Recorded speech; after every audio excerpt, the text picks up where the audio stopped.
All right, in this lesson what we're looking at is feedback mechanisms, and there's two kinds, positive and negative, and they're the ones we're going to focus on. We keep coming back to this chain, so we keep coming back to the cause, effect, detect, correct chain. And I really want you to go, all right, we've done detect and now it's up to correct. And really this is the kind of guts of the homeostasis that we're looking at here. All right, so we've managed to figure out, okay, we can detect changes in the body. We can detect changes using the nervous system mainly. That's probably our biggest body system that's doing the detection. Little pause there. All right, and I want you to also remember that the hypothalamus is part of this as well. Hypothalamus. The hypothalamus is part of the nervous system, but it does tie in with our endocrine system and our nervous system as well. So it gives a lot of orders, but it is part of your brain. Okay, so we have seen this kind of stimulus response mechanism. We get a stimulus. We have something that is receiving that message, so we have some receptors somewhere, doesn't matter where they are, and that signal is going to be sent to the brain. Or later on we'll talk about it going to the central nervous system, which may also be the spine, not just the brain. We then have things we discuss called effectors, and effectors might be a muscle. It might also be a gland, because it might be part of the endocrine system that's ready to pump out some kind of hormone. And we've heard of hormones, but we've got to really think about what they are. And then we eventually are trying to make sure that we get a response, okay?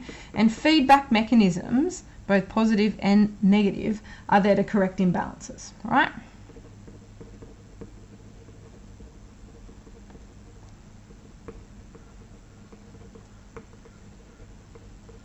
Okay, so the classic example of the reverse cycle air conditioner, which I talked to you about, or even the air conditioners in the lab, say we want a nice, easy 24 degrees.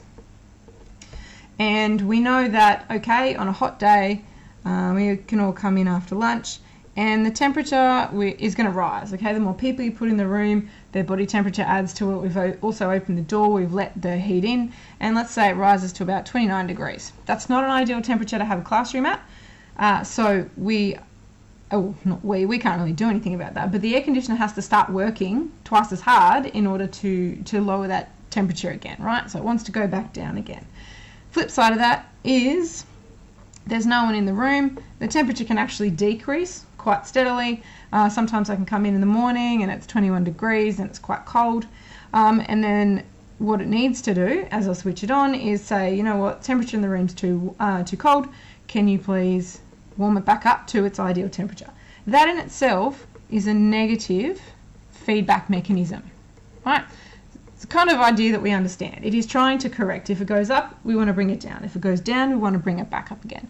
So that is a negative feedback mechanism. And what it does is, nice and quickly, detects a change. And if we're talking about our body, talking about our body temperature, then it's detecting an internal environment change. And most of the things that we talk about in homeostasis, they are just detecting internal changes, okay?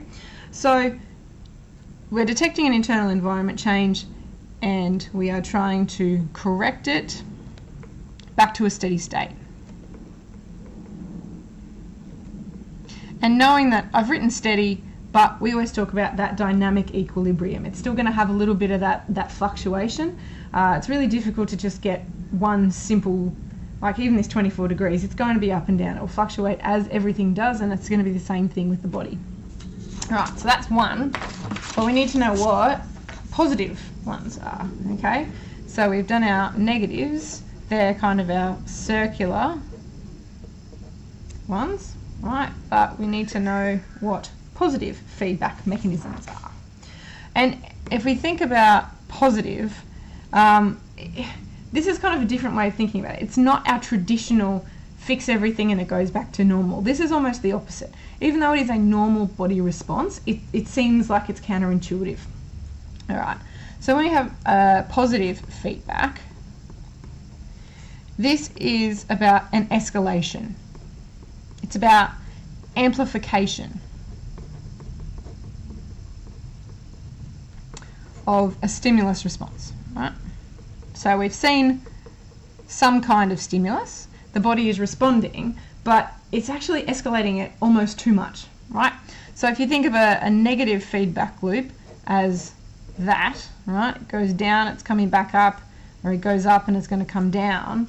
If you're thinking positive, it's actually going to go, okay, here's our stimulus, here's our response, we've escalated something, we've produced a lot of something, but then guess what? It's going to keep on escalating, and eventually it will reach its natural, not death, but its natural kind of petering out, and it will start to go back down again. So, perfect example of this is breastfeeding or lactation, whichever way you want to say it.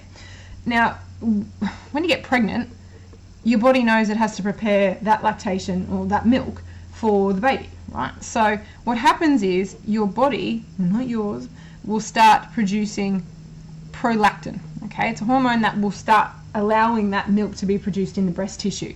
But the thing with pregnancy is that there's this hormone floating around called progesterone.